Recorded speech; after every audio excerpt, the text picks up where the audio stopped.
또 주님 앞에 나오신 여러분에게 하나님의 은혜와 복이 더하시기를 주의 이름으로 축복합니다. 여러분 밥맛 좋으신가요? 살맛 나시나요? 대답을 안 하시네. 밥맛 좋으세요? 살맛 나세요? 그런 분도 있고 안 그런 분도 있을 것 같은데요. 밥맛이 좋을 때도 있고 없을 때도 있고 살맛이 날 때도 있고 별로 이렇게 살맛이 없을 때도 있습니다. 그러나 여러분 힘들고 어려워도 밥맛 없고 살맛 없어도 예수 믿는 맛으로 사시기를 예수는 축복합니다. 인사할 때 예수 믿는 맛으로 삽시다. 말씀의 제목인데요. 그러니까 세상의 모든 것이 다 바뀌더라고요. 좋은 것이 계속 좋지 않고 나쁜 것이 계속 나쁘지 않습니다.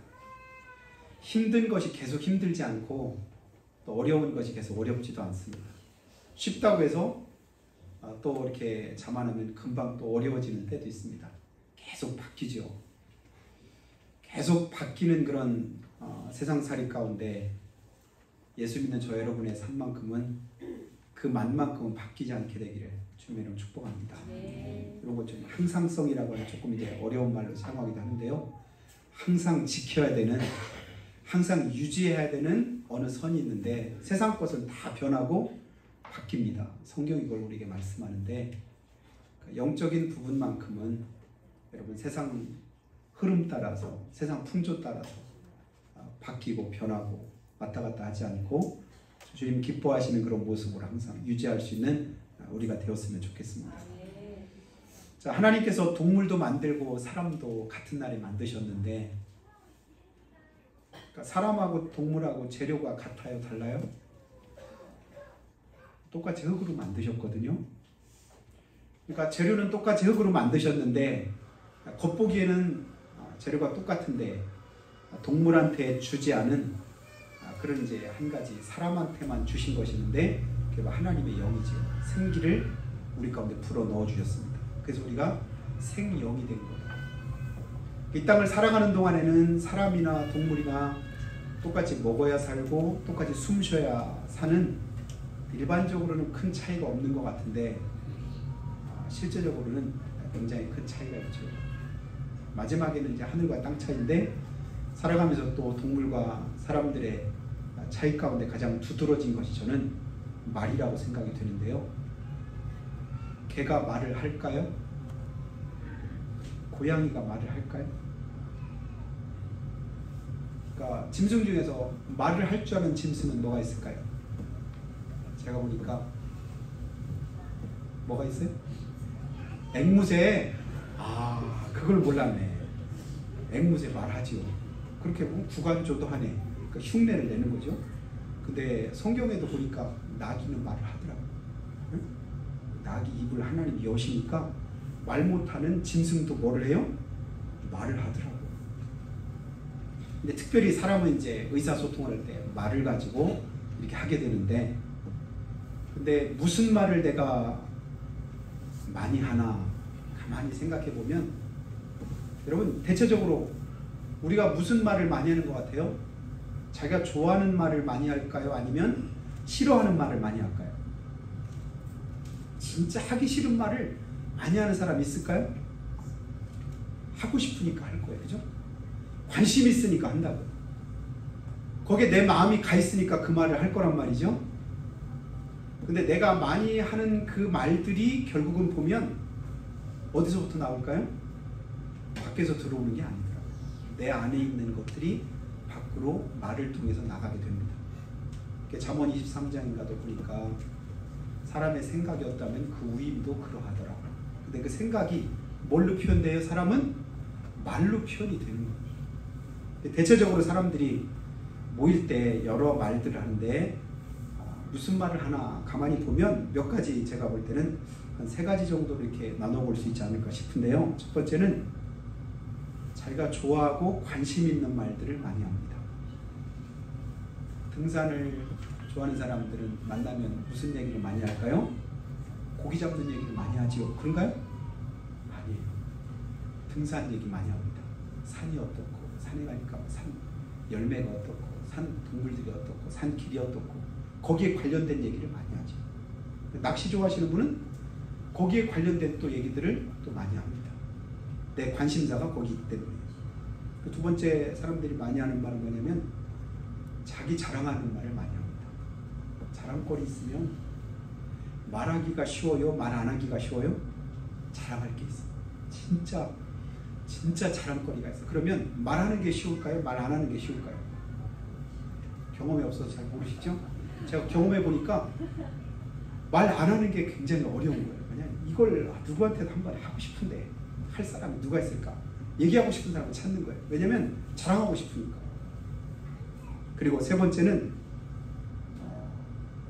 사람들이 대체로 보면 남 흉보고 남 깎아내리는 말을 하는 걸 사람들이 좋아합니다. 아닌가요? 아닌 것처럼 하고 앉아 계신 분들은 제가 볼 때 더 의심스러운데, 대체로 사람들은 남을 칭찬하고 격려하고 위로하고 남을 세워주고 남 편에 들어서서 해주고 이런 말들을 좋아하고 기뻐하는 사람들이 제가 볼 때는 이 금화면에서도 우리 교회에는 별로 없지 않을까 생각이 되긴 하는데, 그렇게 되기를 주면 축복합니다. 일반적으로는 뭐냐면 좋은 얘기, 남을 칭찬하고 세워주는 얘기, 다른 사람들이 잘한 얘기를 사람들이 이렇게 말하는 거 좋아하지 않습니다. 대체로는 뭐예요?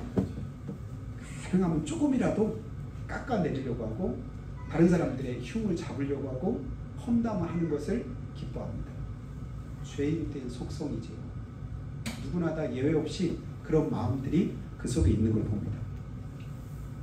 예전에 어떤 목사님이 그런 말씀하셔요. 자기 교회는 예수님 얘기로 가득 찬 교회랍니다. 내가 볼 때 별로 그런 것 같지도 않은데 그 목사님의 믿음으로는 우리 교회는 예수님 얘기로 가득 찬 교회다.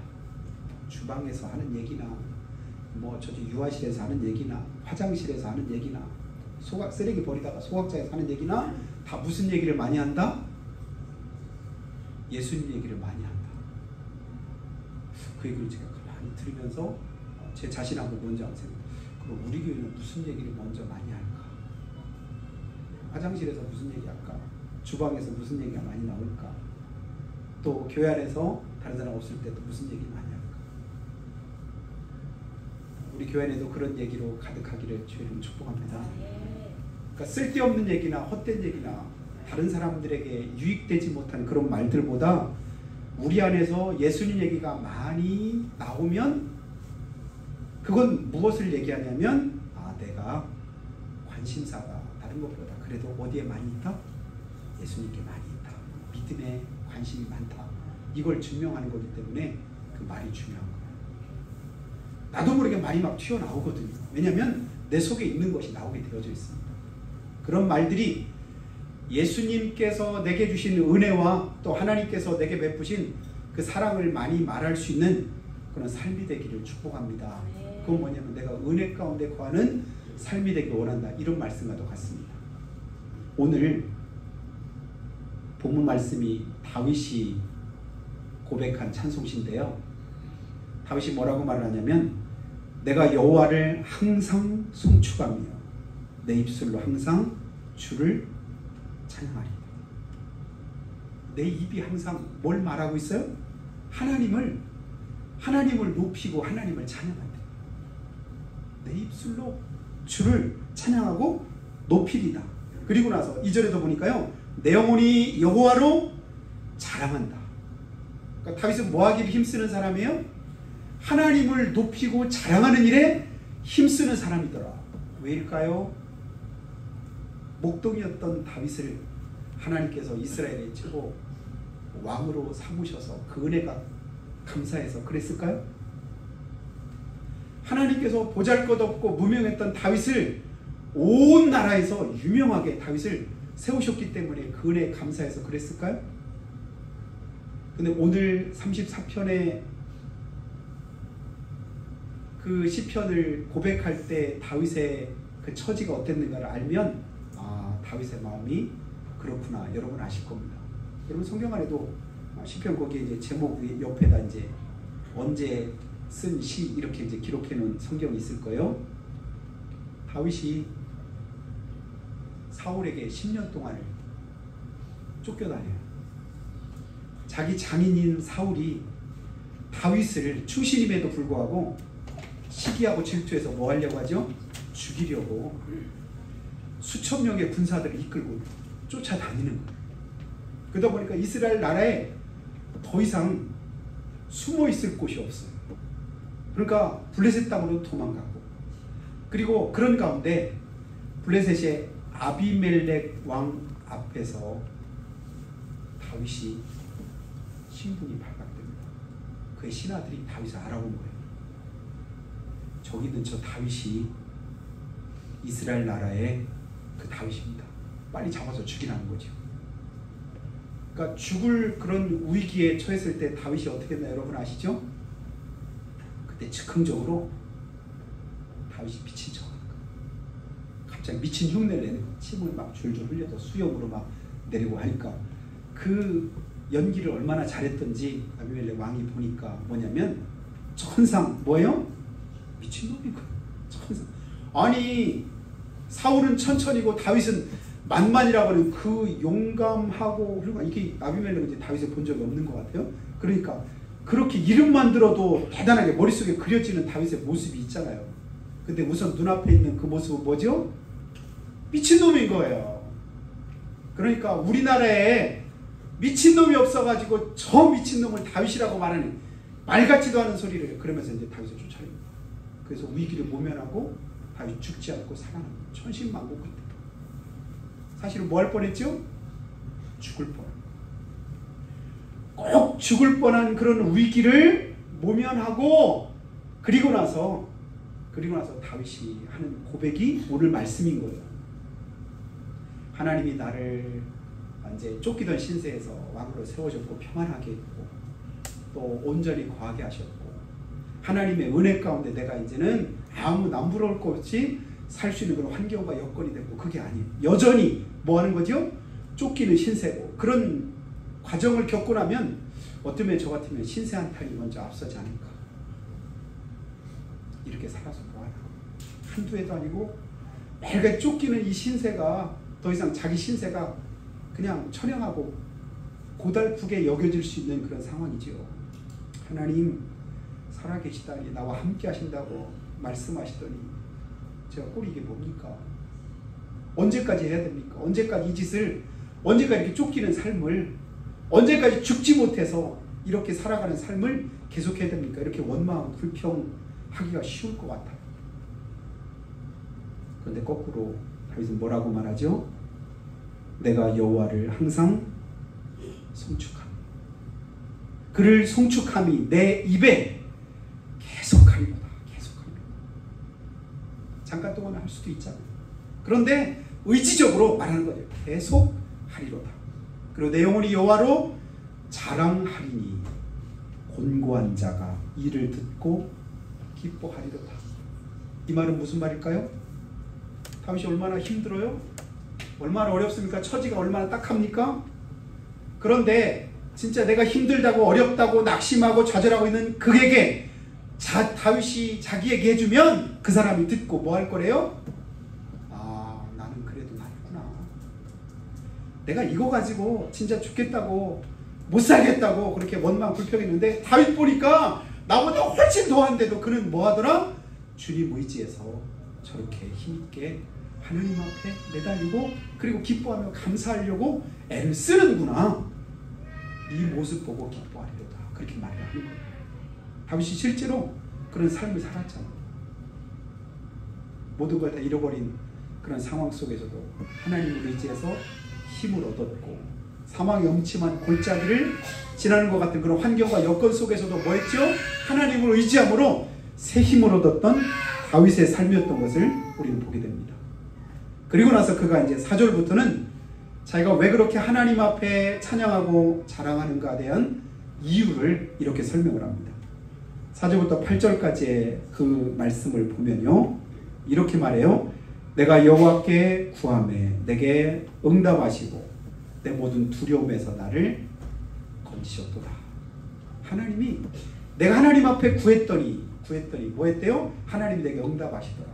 그리고 내 모든 두려움에서 건지셨도다. 그러니까 다윗이 구한 것은 뭘까요? 이 어려움과 고난에서 하나님 나를 건져주시고 회복시켜 주시옵소서. 내게 약속하신 대로 하나님 이루어 주시옵소서. 아마 그렇게 구했을 거예요. 아직 그것은 이루어지지 않았습니다. 아직은 하나님의 때가 다윗에게 응답으로 나타나지 않았습니다. 그런데 한 가지, 먼저 다윗의 마음에 임한 하나님의 응답이 있습니다. 뭐죠? 두려움이 사라졌습니다. 앞날에 대한 두려움과 걱정과 염려가 이제는 자기를 붙들고 그것 때문에 낙심하게 만들지 않습니다. 왜요? 하나님의 약속이 있기 때문에 하나님께 맡기고 그리고 나서 하나님 의지하는 마음을 가지니까 하나님께서 뭐 하셔요? 내게 있는 두려움과 걱정과 염려를 떠나가게 하시더라. 그런데 늘상 그런 마음뿐이었던 것은 아닌 것을 봅니다. 왜냐하면 다른 성경을 여러분 한번 시편에서 찾아보시기 바래요. 다윗이 스스로에게 했던 고백 여러분도 잘 아실 겁니다.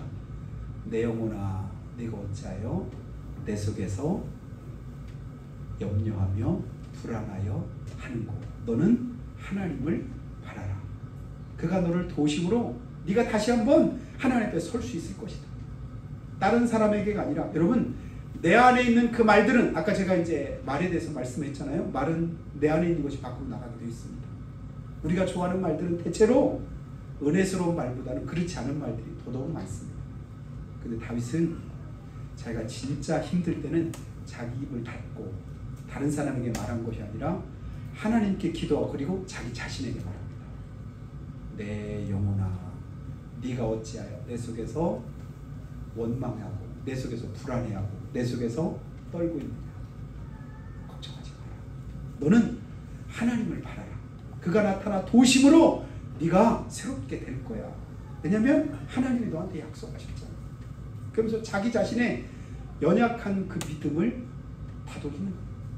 주님을 향한 자기의 신앙이 약해지려고 할 때 그 신앙을 자꾸만 일으켜 세우는 그 일을 그가 하는 거예요. 그리고 나서 그것이 이제 자기 안에 충만하게 될 때, 예수님으로 충만하고 은혜로 충만하고 믿음으로 가득 찰 때 그가 최종적으로 할 수 있었던 최고의 고백이 사실 우리가 아는 대로 시편 23편이죠. 여호와는 나의 목자시니 내가 부족함이 없으리로다. 지금 부족함이 없다는 게 아니죠. 부족함 없을 거야. 하나님이 채우실 거야. 사망의 음침한 골짜기 지나도 하나님이 지켜주실 거야. 원수의 목전에서도 하나님이 내게 상을 베풀어 주실 거야. 실제로 그 고백대로 그런 어려운 과정들을 겪었었습니다. 그런데 오늘 말씀에서 계속해서 이렇게 말합니다. 이 곤고한 자가 부르짖음에 여호와께서 들으시고 그 모든 환난에서 구원하셨도다. 이 곤고한 자가 부르짖음에 여러분 곤고할 때 우리가 할 일 답이 여기 나와 있잖아요. 우리가 할 일 뭘까요? 원망하는 거 아닙니다. 불평하는 거 아닙니다. 낙심하는 것도 아닙니다. 그때는 뭐 할 거예요? 하나님께 부르짖게 되기를 축복합니다. 너는 내게 부르짖으라고 주님 말씀하시잖아요. 내가 내게 응답하신다고 약속하셨습니다. 그러면 그 환난에서 구원하셨도다. 여호와의 사자가 주를 경외하는 자를 둘러 진치고 저희를 건지시는도다. 하나님이 천군 천사 보내셔서 그를 둘러 진치고 보호하시더라. 그리고 이렇게 말해요. 마지막 10절 말씀에는 너희는 여호와의 선하심을 맛보아 알지어다. 그에게 피하는 자는 9절이군요. 그에게 피하는 자는 뭐래요? 복이 있도다. 그러니까 여호와의 선하심을 뭐하고 알래요? 맛보아서 알라. 제가 자주 여러분에게 말씀드렸던 그런 말씀이라고 생각이 드는데요. 여호와의 선하심을 뭐하고 알아라? 듣고 말로만 듣고 알지 말고 뭐하고 알라는 거죠? 내가 직접 그렇게 맛보고 살아보고 의지해보고 하나님께 매달려보고 하나님께 기도해보고 그리고 나서 결과가 어떻게 되는가를 뭐하고 알아라? 경험해서 알아라. 이게 뭐냐면 맛보고 아는 겁니다. 예수 믿는 맛을 날마다 새롭게 경험할 수 있는 은혜를 주님 우리에게 주시기를 예수님의 축복합니다. 그러면요 힘들어도 어려워도 그 가운데 내가 어떻게 할 것인가를 다시 한번 생각하게 됩니다. 진짜 힘들수록 어려울수록 내 입이 닫아지고 그리고 하나님만 바라볼 수 있는 그런 이제 시각으로 하나님 우리를 바꿔주십니다. 근데 믿음이 연약할 때는 어떨까요? 시야가 너무 넓어지는 거예요. 여기저기 자꾸만 두리보는 거예요. 자꾸 엉뚱한데 그냥 내 눈길이 가는 거예요. 마음이 가는 거예요. 근데 진짜 내가 믿음 안에 있고 하나님 은혜 가운데 있으면 어떡할까요? 돋보기 갔다가 햇빛이 이렇게 되는 것처럼 한 곳으로 집중하게 됩니다. 어디에 집중할까요? 하나님께 집중하는 거예요. 하나님께 집중하다 보면 그 말씀을 구하게 되고 하나님의 약속하신 말씀을 붙잡고 하나님께 기도하게 됩니다. 그러면 하나님의 살아계심을 우리 삶 속에도 경험할 수가 있게 되는 것을 봅니다. 그래서 오늘 시편에서 다윗이 하나님 앞에 뭐라고 말해요? 내가 여호와께 구하매 내게 응답하시고 내 모든 두려움에서 나를 건지셨다. 이 곤고한 자가 부르짖으매. 여러분 지금 곤고한 힘들고 어려운 그 상황과 여건들 속에 계신 분, 이 다윗의 심정을 가질 수 있게 되기를 축복합니다. 다윗처럼 구하면 부르짖으면 하나님이 뭐 하신다? 들으신다. 응답하신다. 함께 해주신다. 그래서 9절에 있는 것처럼 너희 성도들아 여호와를 경외하라. 그를 경외하는 자에게는 부족함이 없도다. 그를 경외하면 부족함 없도다. 내가 그렇게 해봤는데, 내가 그렇게 살아봤는데, 내가 그렇게 실천해봤는데, 여러분 자기가 직접 경험하고 행한 것은 자신 있게 말할 수 있잖아요. 비타민 C의 효능을 여러분 아십니까? 라고 할 때 안 먹어본 사람 모르잖아요. 먹어보면 진짜 감기가 창궐하고 여러 가지 막을 때 그냥 면역력 좋게 한다고 하고 그래도 감기도 잘 막아준다고 하고. 김우기 사장님 비타민 C 잘 안 드셨어요? 열심히 더 드시기 바랍니다. 한 번 더 드시랍니다. 조금 뭐 하려고 할 때 몸이 좀 오실시라고 뭐 할 때는 평소 드시는 것보다 사이사이 한 번 더 이렇게 드시고 훨씬 더 효과가 있대요. 오랫동안 이렇게 뭔가 내가 어떤 경험들을 가지고 있다 보면 아 이것이 나한테 이런 효과가 있구나, 이런 경험이 있구나. 예수 믿는 믿음을 가지고 그렇게 고백할 수 있는 고백이 늘어갈 수 있게 되기를 바라요. 아 내가 예수님 믿을 때, 예수님 의지할 때 내 삶에도 다윗처럼 곤고할 때가 있었고 답답할 때가 있었고 쫓기는 것 같은 그런 이제 조급함도 있었는데 다윗이 했던 그 고백처럼 내가 따라하고 그 고백처럼 내 삶 속에서 이루어지게 하려고 애를 썼더니 결국은 내 삶 속에도 이런 은혜가 임하게 되더라. 그 경험과 간증이 늘어가는 축복이 있기를 주의 이름으로 축원합니다. 그래서 너희 성도들아 여호와를 경외해라. 저를 경외하는 자에게는 부족함 없다. 그리고 10절 보면 젊은 사자는 궁핍해서 줄일지라도. 그러니까 성경의 고백은 딱 보면 굉장히 시적이잖아요. 젊은 사자가 줄이지 않을 가능성이 가장 높거든요. 왜냐하면 힘이 있으니까. 암사자들이 다 사냥에 오면 그거 제일 먼저 누가 먹어요? 아무것도 안 하고 낮잠만 자는 젊은 사자가 먼저 가서 딱 사냥해서 오면 그때 가서 하고 와서 그때서 먹는 거야. 사냥도 안 해. 뭐 코뿔소나고 큰 거 이제 사냥할 때 가끔씩 한번 그냥 도와주지. 그냥 암사자들만 사냥을 하고 숫사자는 대장사자는 그냥 하는 일이 뭐냐면 자는 거예요. 근데 그 젊은 사자는 줄일지라도 줄일 가능성이 거의 없지만 줄이는 때가 있다. 그러나 여호와를 찾는 자는 모든 좋은 것에 부족함이 없으리로다. 아멘. 여기서 좋은 것은 내가 좋아하는 게 아니에요. 하나님이 보실 때 좋은 겁니다. 하나님이 보시기에 좋은 것은 우리의 삶을 뭐라고 하시죠? 형통과 곤고를 병행하게 하신다고 했잖아요. 형통도 있고 곤고도 있는데 우리는 형통만 좋은 거라고 생각합니다. 근데 하나님 편에서는 아니에요. 형통이라는 바퀴가 있고 곤고라는 바퀴가 있어 두 바퀴가 같이 굴러가면 앞으로 나아가거든요. 근데 형통만 굴러가고 이건 가만히 있으면 어떻게 될까요? 계속 제자리만 빙빙 돌게 되죠. 성장이 없습니다. 나아가지 못해요. 그러니까 형통할 때나 곤고할 때나 항상 하나님의 은혜가 내게 함께 하시면, 섭리하심이 있으면, 하나님의 인도하심이 내 가운데 있으면 요셉처럼 우리를 성경은 뭐라고 해요? 형통하다고 말씀합니다. 그 형통한 은혜를 주님께서 주시되 모든 좋은 것에 부족함이 없으리로다. 너희 소자들아 와서 내게 들으라. 내가 여호와를 경외함을 너에게 가르치리라. 11절에 보니까 내가 하나님을 어떻게 섬기는가를, 경외하는가를 너에게 가르쳐 줄게. 그렇게 가르칠 수 있는 여러분이 되었으면 좋겠습니다. 내가 믿음으로 이렇게 하나님께 기도했더니 하나님이 이렇게 응답하셨어. 이 어려움 때 하나님을 의지했더니 하나님이 내 삶 속에서 이런 은혜를 주셨어. 그러면 그것 가지고는 내가 얼마든지 다른 누군가에게도 말할 수 있잖아요.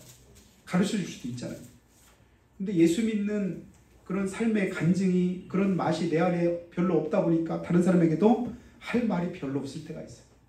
기껏 해준다는 말이 뭐예요? 믿음과는 상관이 없어요. 성경과도 상관이 없어요. 다른 누군가가 그런데 그동안 그래 왔는데 자꾸만 세상적인 얘기만 하는 그런 모습을 우리가 가질 때도 있습니다. 신앙이 건강한 사람은 예수 믿는 맛을 아는 사람입니다. 예수님 뿐이구나. 예수님 밖에 없구나. 어려울 때, 힘들 때 그럴 때는 소리치고 막 우왕좌왕하고 힘들어하고 그런 것보다 진짜 주님 뿐이시구나. 가정이나 또 사회나 직장이나 나라도 크게 다르지 않다고 생각이 듭니다. 물론 우리나라를 보면 여러 가지로 혼란스러운 그런 부분들이 있지만 진짜 우리가 마음 둬야 될 곳은 어디일까요? 우리 하나님께 마음 둬야 될 줄로 믿습니다. 하나님이 선하신 역사로 이끄시고 인도하시고 또 하나님의 선하신 역사가 우리 가운데 함께 하실 때 모든 것에 질서가 생기고 또 새로운 은혜가 주어질 줄로 믿습니다. 기독교 140년 동안의 그런 역사 가운데 오늘날 이 나라 이 민족을 하나님 이만큼 축복하셨다면 앞으로는 그냥 하나님 우리를 버려두실까요? 저는 그렇지 않다고 믿습니다. 지키시고 도우시는 그 은혜 하나님이 하실 것이다. 여러분, 우리의 눈은 자꾸만 세상을 향하지만 우리의 믿음은 주님을 바라볼 수 있게 되기를 바라요. 그래서 하나님이 도와주시고 하나님 붙들어 주셔서 새롭게 하시라. 근데 그 믿음 없으면 어떻게 될까요? 우리 안에서 자꾸만 투정이 일어나고 불평이 일어나고 신경질이 자꾸만 생겨나게 됩니다. 여러분, 입맛 없으면요 이거저거 가리는 것이 많아져요. 왜냐하면 내 몸이 건강하지 않다는 증거거든요. 근데 입맛이 좋을 때는 어때요? 건강하니까 아무거나 그냥 뭐든 그냥 다 가리질 않게 됩니다. 우리 영적으로도 마찬가지죠. 어떤 상황이든 예수 믿는 그 삶에 내 안에서 하나님이 주시는 그 은혜가 우리 가운데 함께 하셔서 힘들고 어려운 문제든 그리고 내 마음대로 잘 안 되는 그런 문제든 상관없이 오늘 다윗이 고백한 것처럼 이 곤고한 자가 부르짖음에 여호와께서 들으시고 그의 모든 환난에서 구원하셨도다. 그 하나님 지금도 살아계시는 줄 믿습니다. 지금도 우리와 함께 하십니다. 우리 기도를 들으시는 줄 믿습니다. 그 하나님과 함께 한 주간 승리하시고 하나님께 영광 돌린 여러분 다 되시기를 주님 이름으로 축복합니다. 기도할 때 하나님 우리 영혼이 주님 앞에서 새로워지기를 원합니다. 곤고할 때 지치고 피곤하고 낙심될 때 그때 우리가 더더욱 주님 바라보고 주님 의지하기를 원합니다. 하나님의 약속하신 말씀이 우리 가운데서 온전히 이루어지기를 소원하며 이 시간도 주님 앞에 구하오니 주여 도와주시라고. 너희는 여호와의 선하심을 맛보아 알지라고 주님께서 말씀하셨는데 하나님 우리도 아버지 수박 겉핥기처럼 아버지 모양만 내지 말게 하시고 실제로 맛을 보고 알게 하시고 깨닫게 하시고 또 고백하며 다른 사람들에게도 증거할 수 있는 축복된 삶이 우리 안에 있어지기를 원합니다. 도와주시옵소서. 우리 마음 생각 뜻을 주장하시고 인도해 주시라고 우리가 잠목소리로 고백하며 기도합니다.